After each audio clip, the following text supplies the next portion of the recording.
110 को जाते east India company को देना चाहते हैं, और जब आज वो लिबरलाइजेशन का दौर है तो उसके फायदे भी इस देश को देखने को मिल रहे हैं। तो ठीक है, अगर आपने मार्केट को ओपन किया तो मार्केट को ओपन करने के बाद अगर किसानों के मन में कोई एप्रीहेंशन है कि क्या हमारी कीमतें मिल पाएंगी जो हमारे अनाज हैं, अगर आप उसके बारे में चीज़ों को स्पष्ट करें। एक तो आप कह रहे हैं कि हाँ मंडियां जारी रहेंगी, एमएसपी जारी रहेगा, हम उस एक्ट में कोई संशोधन एपीएमसी एक्ट को कहीं से नहीं करने जा रहे हैं, ये स्टेट का सब्जेक्ट है, स्टेट इसको हटाएगी रखेगी, लेकिन हम इसमें कोई फेरबदल नहीं करने जा रहे हैं।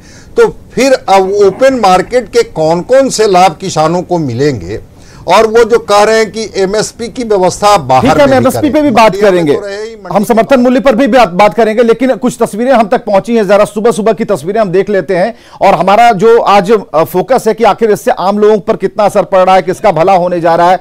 तो जो सड़क पर प्रदर्शनकारी, सबसे पहले देखिए कि दो तस्वीरें दिखा रहे हैं हम आपको। जहानाबाद की तस्वीर है, सड़क पर प्रदर्शनकारी हैं, खलिहान में किसान है, सुबह से दोनों का काम शुरू है।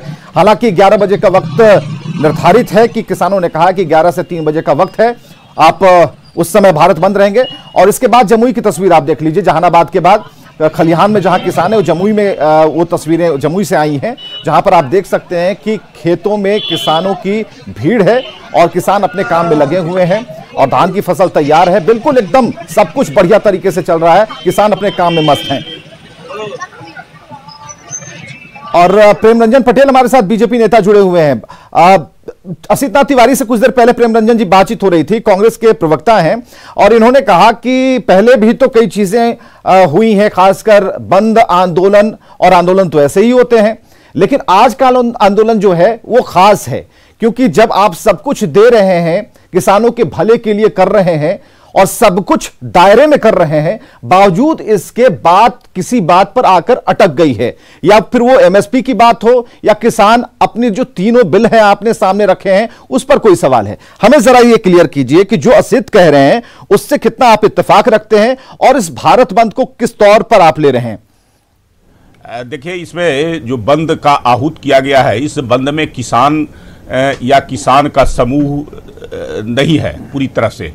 कुछ चंद मुट्ठी भर किसान जो राजनीति से प्रेरित हो कर के और दूसरे जो विपक्षी पार्टियां हैं उन पार्टियों के प्रभाव में आकर करके इस प्रकार का काम कर रहे हैं।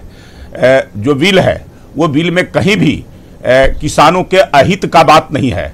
किसानों को कैसे हम उनकी आमदनी को दुगना कर सकें, किसानों को उपज का मूल्य कैसे मिल सके, उनको बाजार कैसे दिला सके, इस बात का पूरा ख्याल रखा है। वैज्ञानिक तरीके से हम खेती कर करके उनको जो लागत होता है, लागत का 1.5 गुना 2 गुना हम मूल्य दिला सके, इसका ध्यान रखा गया है। लेकिन सवाल आपके दाएं और बाएं से हैं, उन्हें आप संतुष्ट कर दें तो पूरी दुनिया संतुष्ट हो जाए।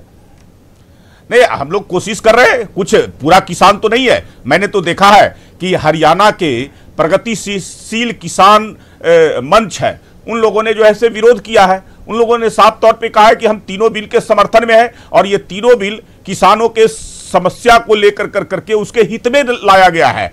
उसको कैसे उसकी आमदनी को बढ़ाया जाए, कैसे उसका ख्याल रखा जाए, उसकी आमदनी को दुगना किया जाए, उसकी माली हालत को ठीक किया जाए, इस बात का पूरा ख्याल रखा गया है। कुछ कहना है, लेकिन किसानों को बरगलाया जा रहा है, किसानों को इस प्रकार से समझाया जा रहा है कि इसके खिलाफ है। कौन समझा रहा है? कांग्रेस समझा रही है?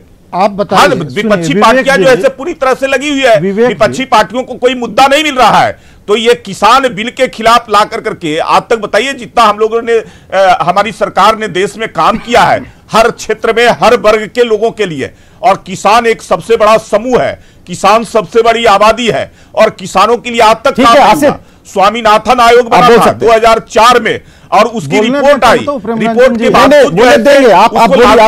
जवाब हम लोग 100% इस बिल के माध्यम से स्वामीनाथन आयोग के उसकी अनुशंसाओं का पालन करवा रहे हैं। रुक जाइए प्रेम रंजन जी, रुक जाइए जरा।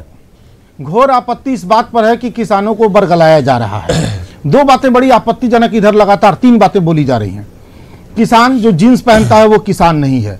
मैं कहता हूं कि जो सूट पहनता है वो पत्रकार कैसे है, फिर वो भी एक खादी का कुर्ता, एक पैंट और घिसी हुई चप्पल पहन के घूमे। बात समझिए चीजों को, चीजें बहुत आगे बढ़ी है ना। उस पत्रकारिता में और आज के दौर की पत्रकारिता में अंतर हुआ है। तब के कर्मचारियों में आज के कर्मचारियों में अंतर हुआ है, लेकिन भाजपा और भाजपा मानसिकता के लोग किसानों में अंतर देखना नहीं चाहते।